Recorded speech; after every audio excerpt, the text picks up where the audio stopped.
Augustine జబకుమార్, Bihar first machinery, ఇప్పటికీ బతికే ఉన్నాడు. Is my favourite hero pastor.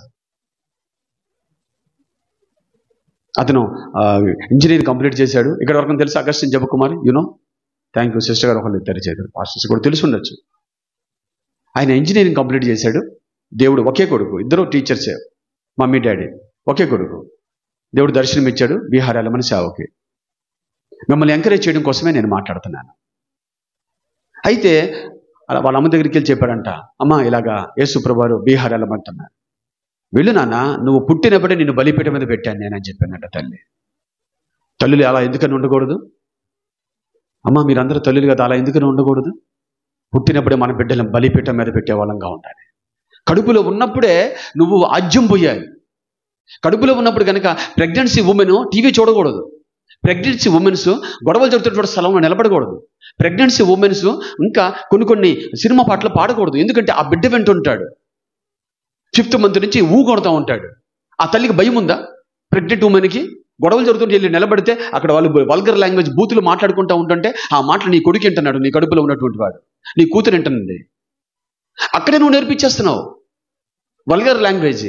వాడు పుట్టిన తర్వాత వాడు బూతులు మాట్లాడుతుంటే ఇది ఎవరు నేర్పించారు వీడికి అంతా మేనమామ పోలిక లేదంటే ఆ పోలిక నువ్వు మాట్లాడుతున్నావే కానీ నువ్వు టీవీ ముందు కూర్చొని వాడికి అన్ని నేర్పించావు అని చెప్పి నీకు తెలియట్లేదు.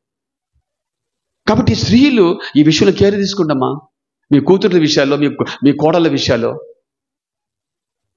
కాబట్టి కొడుకుని ఆవిడ చెప్పింది, అరే నిన్ను నేను పుట్టినప్పుడే బలిపీఠం మీద ఇచ్చాను, బీహార్ వెళ్ళరా. అమ్మా అది కాదమ్మా నా ప్రాబ్లం, బీహారు చాలా దూరం, ఏదైనా జరిగిందంటే మీరు వయసు అయిపోతా ఉన్నటువంటి వాళ్ళు, నేను వద్దు నాన్న, నేను నిద్రించినా కూడా నువ్వు రావద్దు, సేవ ఉంటే సేవ చేసుకో.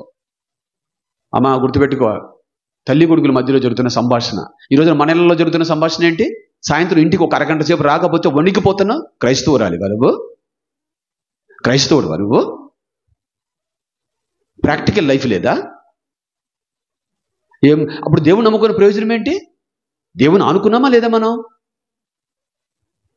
కాబట్టి నువ్వు వెళ్ళినా మమ్మీ డాడీ చనిపోయినా కూడా నువ్వు రాకపోయినా కూడా నువ్వు పరిచర్యలో ఉండు అని. అప్పుడు ఆయన వెళ్తూ చెన్నైలో ట్రైన్ మీద చేసి చిన్న ప్రార్థన చేశాడంట. దేవా, నేను ఇంజనీర్ చదివించాడు మా మమ్మీ డాడీ, నేను బ్రిటిష్ కంపెనీలో పనిచేస్తున్నాను, ఇప్పుడు నాకు 15,000 జీతం. 40 years బ్యాక్ స్టోరీ ఇది. నాకు 15,000 జీతం. బ్రిటిష్ కంపెనీ వాళ్ళు పర్ఫెక్ట్గా అదే రోజు శాలరీ ఇస్తారు, లేట్ చేయరు. నేను నమ్ముతున్నాను, దానికంటే నువ్వు నమ్మకంగా ఉంటావు అని చెప్పి అన్నారు. అంటే అర్థం అవుతుంది మీకు?